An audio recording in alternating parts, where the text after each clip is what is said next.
when you are too strong and overpowering your telescope. When you buy a telescope, it's very important that you ask the guy if you're buying a Barlow for nothing, so that you won't double magnify your telescope, because your telescope has a focal length maximum. It will not go, the optics, there's a maximum to optics. Even NASA said it about Hubble telescope, why they couldn't zoom in on certain areas on the ground. There's a maximum reach that you can get. So in a telescope, there's only a maximum certain amount that you can zoom it. So if you have a strong telescope and you decide that you want to put a stronger lens or camera at the back of it, it's not going to be stronger.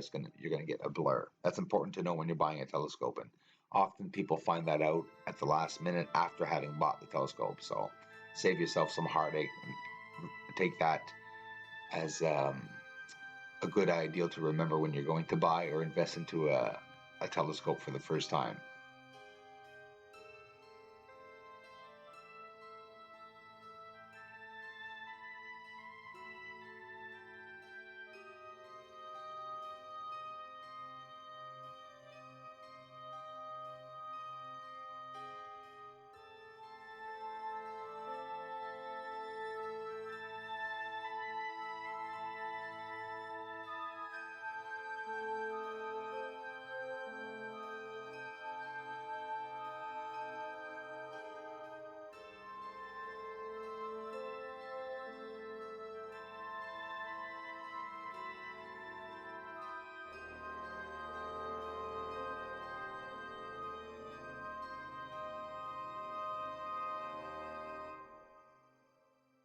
What do you think of this?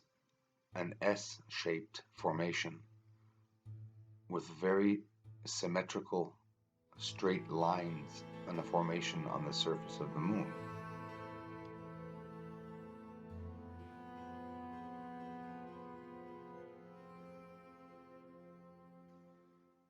Why exactly is the moon shinier on certain nights? I got this great question in the comments the other day.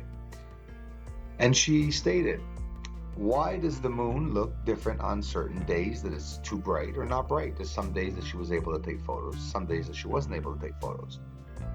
Now, there's not a one simple basic explanation for this, but I am going to do one in under a minute. And the reason for that is that the moon is oscillating.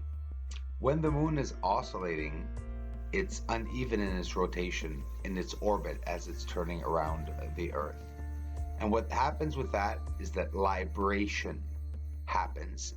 Libration is a term of what happens when the moon oscillates unevenly as it rotates. So you will get different views on different moon after different moon phases at the end of each month. You'll get a part, you'll go back a month after and you'll say, how come I can't see this structure that was there the last week? But if you look on the other side of the moon, the opposite side, you will get more exposed than the previous months before. The sun is also a major factor of why we're seeing a different illumination from the moon. The moon illuminates the rays of the sun 3 to 12%. And the sun, if it wasn't for the sun, the moon would be like a floating dull orb with no lights at all. And it's really amazing that we're able to see it because of that. You have to look up, I'm over a minute now, ain't I? So you have to look up tidal locking also. If you look up libration, it will also explain to you about tidal locking. And that's why the face of the moon is always the same face that we see of the moon, is that due to the tidal waves here on Earth, the moon is locked in place. And finishing off with the answer of why do we get brighter nights than others, and how come it's hard to get a good picture of the surface of the moon, and some days it's easier. It's because of the varying rays of the sun, the way it's shooting off into space and hitting the moon, and the way we're seeing it here. We got bright days, some days you won't be able to see the surface at all. A full moon doesn't mean you're going to get full exposure of the surface, quite the contrary.